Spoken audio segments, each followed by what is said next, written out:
নতুন আরও একটি ব্লগে তোমাদের সকলকে জানাই অনেক অনেক স্বাগত। তো কেমন আছো তোমরা সবাই? আশা করছি সবাই খুব ভালো আছো, সুস্থ আছো, আর আমিও ভীষণ ভালো আছি। আর আজকে হচ্ছে সোমবার, আর এখন বাজে দুপুর 2টো মতো।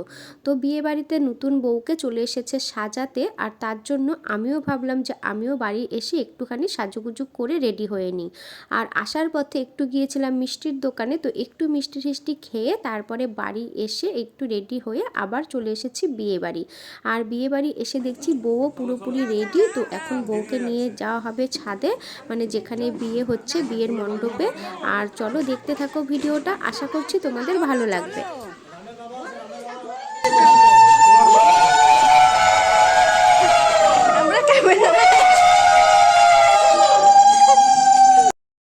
তো প্রথম পার্টে আমি তোমাদের সাথে শেয়ার করেছিলাম যে বৈষ্ণবদের গায়ে হলুদ কিভাবে হয়, আর এখন আমি দ্বিতীয় পার্টে শেয়ার করব যে ওদের বিয়েটা কিভাবে হয়।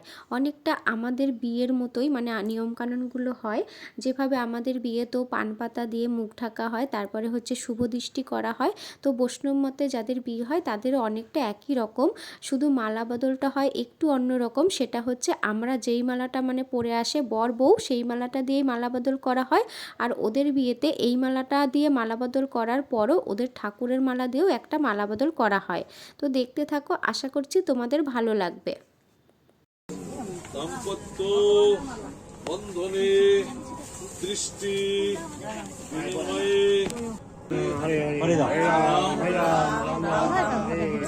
জয় রাম সীতা কি জয়, জয় রাম সীতা কি জয়, জয় রাম সীতা কি জয়।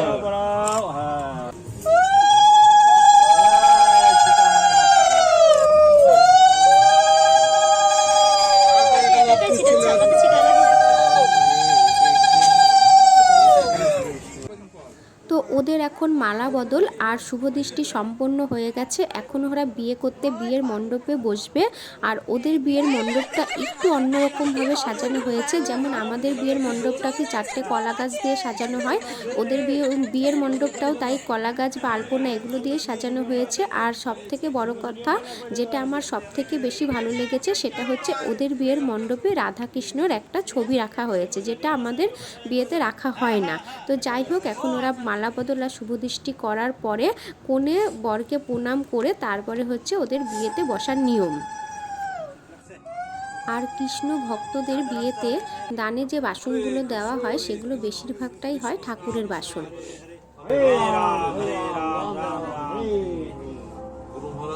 তো এখন ঠাকুরের সামনে যা যা করার সেগুলো করা কমপ্লিট, আর এখন হবে যজ্ঞ আর হচ্ছে সিঁদুর দান।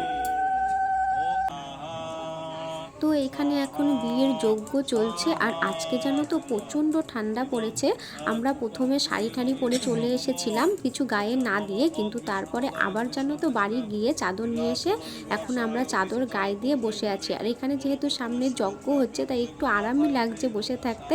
তো যাই হোক, এখানে এখন হচ্ছে সিঁদুর দান করা হবে। এবার দেখে নাও, হ্যাঁ দেখে নিলাম। আমাদের এই বাঙালিদের বিয়েতে কিন্তু নানা ধরনের নিয়মকানুন থাকে, আর সবকটা নিয়মই না আমার কাছে ভীষণ ভালো লাগে।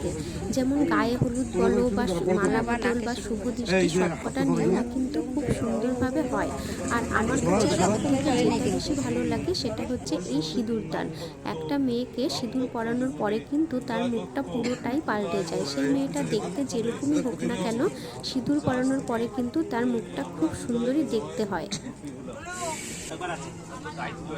আমাদের যেন রাধা গোবিন্দের চরণে ভক্তি নতি থাকে।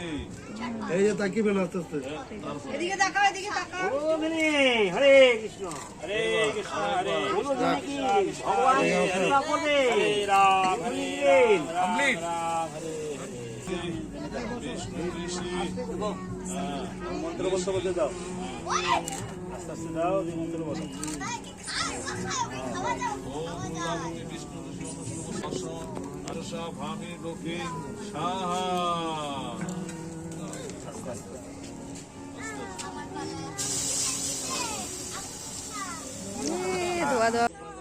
তো ওদের বিয়ে মোটামুটি কমপ্লিট। আর এখন হচ্ছে নিয়ম 7 পাক ঘোরার।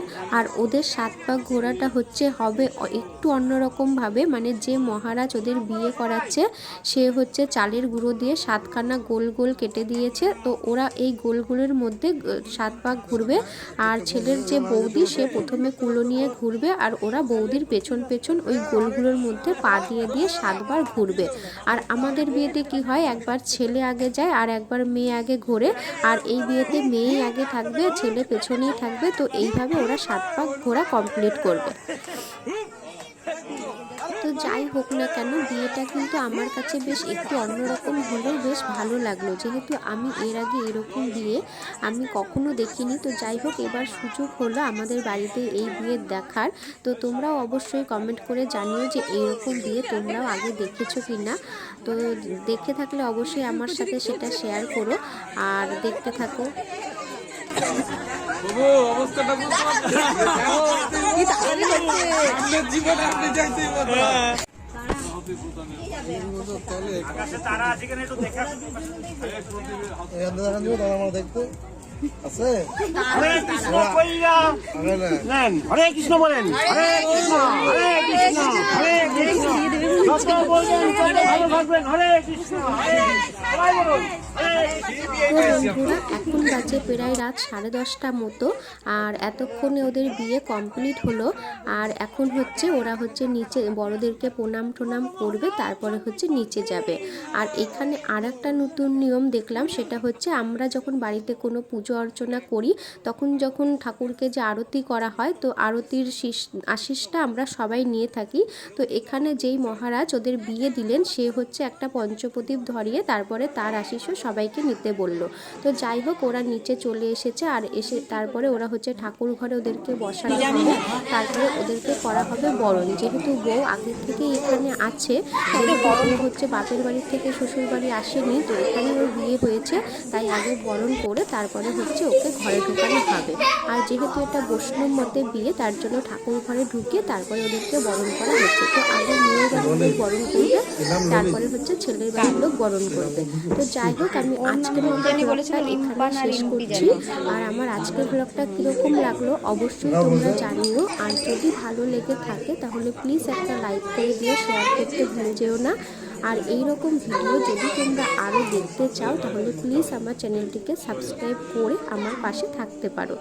আর যারা অলরেডি আমার চ্যানেলটিকে সাবস্ক্রাইব করে দিয়েছো তাদেরকে জানাই অসংখ্য ধন্যবাদ। তো দেখা হবে নতুন কোনো ব্লগে, ততক্ষণের জন্য টাটা, সবাই ভালো থেকো, সুস্থ থেকো।